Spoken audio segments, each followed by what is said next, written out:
O documentário que revela as origens do movimento feminista. A face oculta do feminismo. Faça o seu cadastro.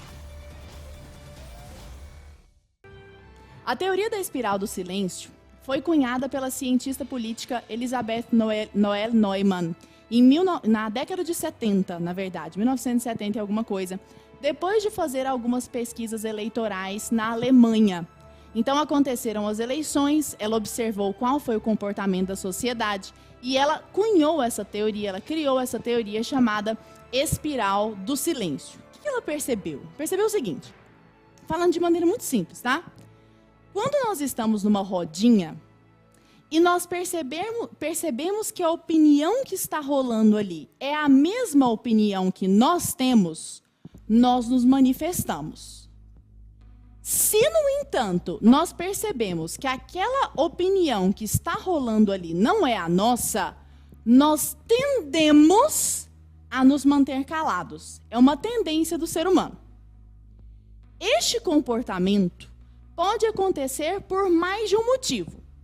Então, eu posso perceber que eu discordo do que o grupo está falando, aquele discurso está muito esquisito, eu não me identifico com aquele discurso, mas eu não falo nada porque eu sou, por exemplo, tímida, eu estou com vergonha. Então, estou aqui toda envergonhada, eu não vou me meter nesse assunto, porque, sabe aquela pessoa que fala e aí já fica com o rosto todo vermelho, assim, já fica envergonhada, eu não quero me meter nisso por vergonha. Eu posso não me meter nisso, ainda que eu discorde, se essa opinião for tão absurda, mas tão absurda, mas tão absurda, que eu simplesmente não quero sujar minhas mãos naquele assunto. Sabe quando a pessoa fala um negócio tão descabido, que você fala assim, nem vale a pena entrar nisso? E aí, automaticamente, já nasce assim, aquela mini centelha de soberba dentro de você. Eu não vou me imiscuir com essa gentalha, tipo Kiko, sabe? Não mexa com essa gentalha. Então, a pessoa nem suja as mãozinhas dela ali, porque para ela não vale a pena, né? Eu posso não entrar nessa discussão, por outro lado, porque eu não tenho argumentos. Então, por exemplo, eu escuto, já que nós falamos sobre isso ontem, eu escuto uma discussão a respeito de linguagem neutra, eu sei que o negócio é completamente descabido, e aí alguém vira para mim, eu tenho medo de que isso aconteça, né? Que alguém vire para mim e fale assim, você não concorda? Não, por quê, então?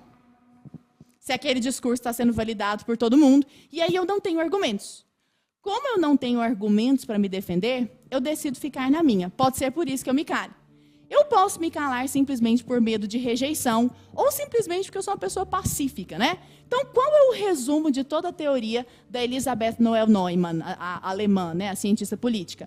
Que quando uma opinião, presta atenção nisso porque vai ser importante, quando o indivíduo percebe a sua opinião como majoritária, percebe uma opinião, aliás, como majoritária, ela tende a se manifestar se ela concorda com aquela opinião.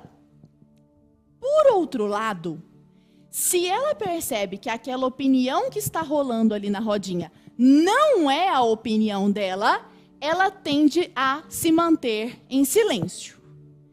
E aquele silêncio leva a um enfraquecimento ainda maior da opinião minoritária. Então, suponhamos que nós tenhamos 2 pessoas aqui e 10 pessoas que estão defendendo uma opinião X e 2 pessoas que não concordam. Se essas pessoas não se manifestam, se essas pessoas se calam, a tendência é que aquela opinião seja cada vez mais minada, mais minada, mais minada, e de repente ela até suma, né? Por outro lado, a opinião outra, né, prevalece, cresce, cresce, cresce, cresce, e de repente aquela opinião se torna dominante. Só que aqui entra uma questão muito sutil, uma sutileza, né? Uma sutileza peronomútil. Muitas vezes, aquela opinião que parece majoritária não é a opinião majoritária. Muitas vezes, a opinião que parece majoritária não é a opinião majoritária. Ela só é a opinião mais barulhenta. E isso é uma sutileza para que a gente precisa dar atenção. Mesmo assim, pelo barulho, essa opinião barulhenta, minoritária, porém barulhenta, então ela faz mais alarde, ela faz mais estrondo, ela tem o poder de suprimir, de minar, de calar a voz daqueles que discordam, mesmo que os que discordam sejam a maioria. Essa é uma sutileza muito grande. Então, é claro que o barulho todo, né, quem hoje detém os maiores mecanismos para fazer barulho? Mano, eu nem preciso dar essa resposta para você. Quem hoje é capaz de reverberar algo à enésima potência, o tanto que quiser? A mídia. Aliás, qual é a definição de mídia, né? Mídia vem de meio. É aquela instituição responsável, aquele ente, né? Não tem nem outro nome, responsável por fazer a intermediação do indivíduo com a informação. Esta é a mídia. E a mídia, evidentemente, vai reverberar aquilo que seja interessante para a agenda dela. E aí, é claro que os interesses mudam de acordo com qual é a mídia. E é claro que a deturpação da informação, por exemplo, muda de acordo com os seus interesses. Então, a gente sabe que não existe um órgão 200%, como eu posso dizer, linear, digamos assim, né? Então, toda aquela agenda vai mudar o órgão de mídia. Nós sabemos disso, principalmente as grandes mídias. Ok. Então, a grande questão é que não importa se aquela opinião é majoritária de fato. O que importa é que ela pareça majoritária. E a mídia, nesse ponto, é fantástica para disseminar o que a Elizabeth Neumann chama de clima de opinião. Então, o que é o clima de opinião? Realmente, é como se você chega a uma festa, por exemplo, e aí você percebe qual é o clima daquela festa, por exemplo. O clima dessa festa sei lá, o uso de drogas. Ou não, o clima dessa festa é um assunto mais espiritualizado. Ou o clima isso é o clima de opinião. É quando você afere qual é a opinião dominante naquele momento. A gente faz muito isso, porque nós queremos ser aceitos no nosso meio. Nós somos seres sociais. Então, a gente faz essa aferição, digamos, para perceber qual é a opinião dominante naquele meio. E como os órgãos de mídia conseguem colocar uma opinião, ainda que minoritária, como majoritária? Por 3 meios.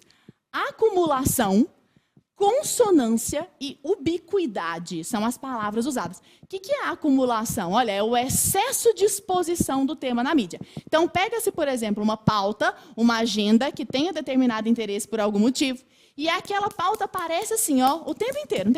A qualquer momento que você ligue, está falando aquilo. Então, aquilo está sempre aparecendo.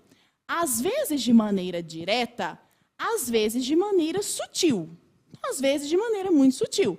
Você liga a televisão, é um personagem de uma novela que está conversando sobre aquilo. Não é uma reportagem especificamente falando sobre aquele assunto. É um assunto que o personagem da novela está ali abordando naquele momento. Então, alguma coisa mais sutil, algum refinamento na sua aparição.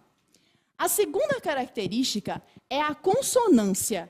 O que é a consonância, né? Consonância vem do mesmo som, consonância. Então, é uma forma semelhante de apresentação das notícias. Então, elas são produzidas e noticiadas e veiculadas de maneira muito semelhante, sempre com o mesmo tom. Ou um tom positivo ou um tom negativo. Sempre que fala desse assunto é num tom positivo.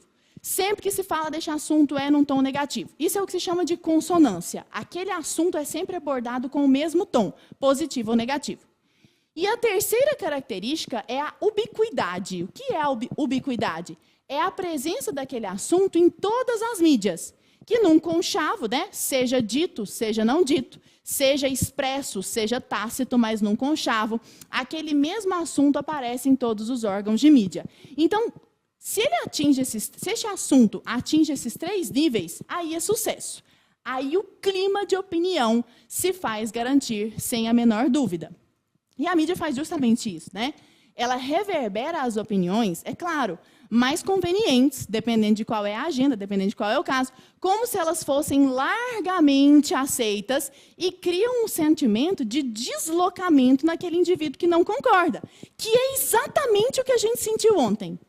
Ontem eu mostrei para você 500 mil manifestações sobre linguagem neutra, o Museu da Língua Portuguesa falando sobre linguagem neutra, universidades mandando e-mail em linguagem neutra, trabalhos sendo produzidos em linguagem neutra, e aí você percebe isso sendo veiculado loucamente. E aí você olha para aquilo e não sente identidade com aquilo, e você se sente cada vez mais deslocado. É como se você fosse para o cantinho, tipo eu nessa tela aqui, você vai para o cantinho, você fala, meu Deus do céu, o que está acontecendo? Está tudo sendo tomado, né? Tirou o drama do meu negócio, que era eu estar bem no cantinho da tela. Está tudo sendo tomado por isso, e eu estou aqui diminuta, né? Estou aqui pequeninha, digamos assim. Você vendo aquilo massivamente, portanto, pensa que a maior parte da sociedade coaduna com aquele assunto. A maior parte da sociedade concorda com aquele assunto. E muitas vezes não concorda.